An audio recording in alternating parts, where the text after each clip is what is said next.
Grace Lee Boggs, Reimagine Everything. I'm a very old woman. I was born in 1915 in what was later known as the First World War, 2 years before the Russian Revolution. And because I was born to Chinese immigrant parents and because I was born female, I learned very quickly that the world needed changing. But what I also learned as I grew older was that how we change the world and how we think about changing the world has to change. The time has come for us to reimagine everything. We have to reimagine work and go away from labor. We have to reimagine revolution and get beyond protest.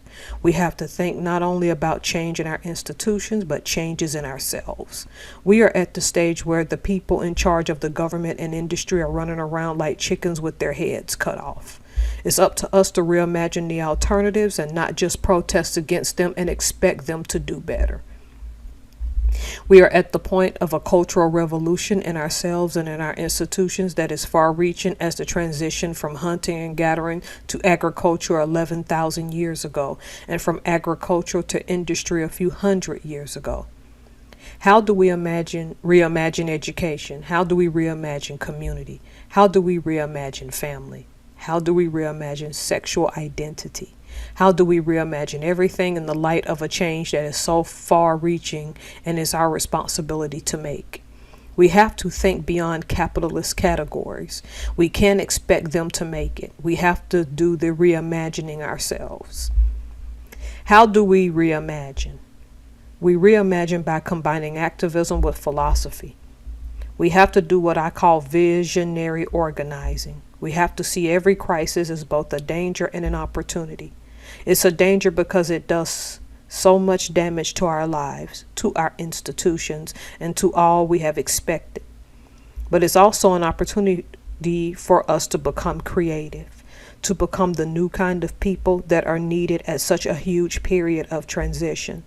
That's why it's so wonderful to be here today, that we dare to talk about revolution in such fundamental terms. I came to Detroit nearly 60 years ago, and since that time I've lived in the same house most of the time. When I came to Detroit, there were 2 million people here. Now there are about 700,000.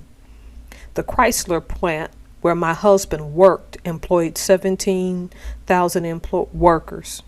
Outside my house, if you threw a stone up in the air, it would hit a Chrysler worker on the way down. Within a year, the 17,000 workers dwindled to 2,000. High-tech automation was eliminating the jobs that had made Detroit the arsenal of democracy during World War II. How do we grapple with a change as remarkable as that? How do we take advantage of high-tech to create a new mode of production? How do we use it to make ourselves more self-reliant and more productive? We have to reimagine work. We can't talk about jobs anymore. We can't beg for jobs or hope for jobs. And we have to reorganize that jobs in the industrial period were actually a way to fragment our humanity. We began to depend on higher wages and consumer goods to compensate for our dehumanization. We have to create forms of work that create community and expand our humanity. That's where we are. That's why we have to talk about revolution these days. We have to get rid of the old ideas of leadership and followership and use our imaginations to create the new. I'd like to say something about the crisis we faced in Detroit in the 1980s. In the wake of rebellions, a lot of violence had broken out in the city. The veterans who were coming back from Vietnam War were developing a crack society, a lot of crack, a lot of violence against one another. Mayor Coleman Young proposed that we should create a casino industry to create jobs because he said a lack of jobs was responsible for the violence. We said no. The alternative was to involve the young people in the rebuilding, the redefining, and the re-inspiriting of the city from the ground up. We created this program called Detroit Summer. Shay Howell was the co-coordinator of the first Detroit Summer and for many years after. I think that is visionary organizing. How do we rebuild? How do we redefine? how we re-spirit our communities and one another. We can't expect Obama or Mitt Romney to abolish the war in Afghanistan. They have put us in those wars. They have created the crises. They are not going to solve it. We're the ones who have to solve it by creating another kind of society and by taking advantage of their helplessness and their powerlessness to do it. We have been lucky in Detroit. Out of the devastation of deindustrialization, we have reorganized the need to create a postmodern, post-industrial society. I urge you to come to Detroit and get the ideal and share the experience of the American Revolution we are creating and begin your own vision organizing back in your own community.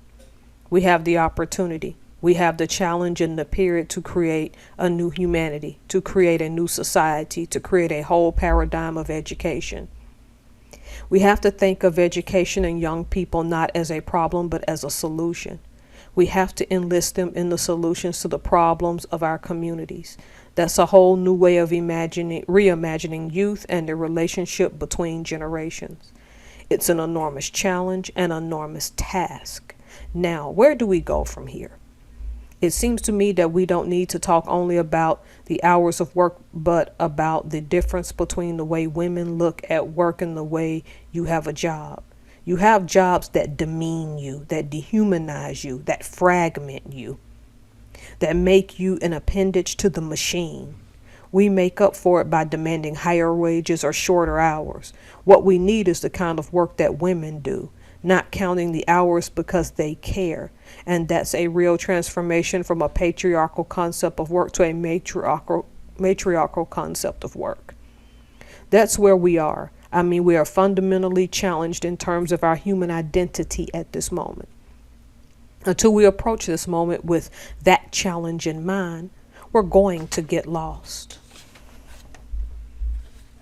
I first used the concept of growing our souls about 10 years ago. Radicals don't usually talk about souls, but I think we have to.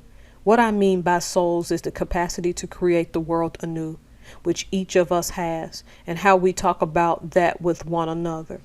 It's not only important to act, it is important to talk, because when you talk, you begin to create new ideas and new languages.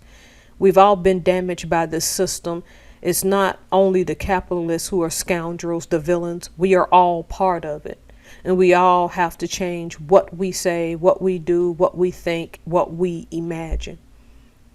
I like to encourage folks to not only think dialectically and philosophically, but also to think more about our brains, about neuroscience, about the capacity we have to think anew.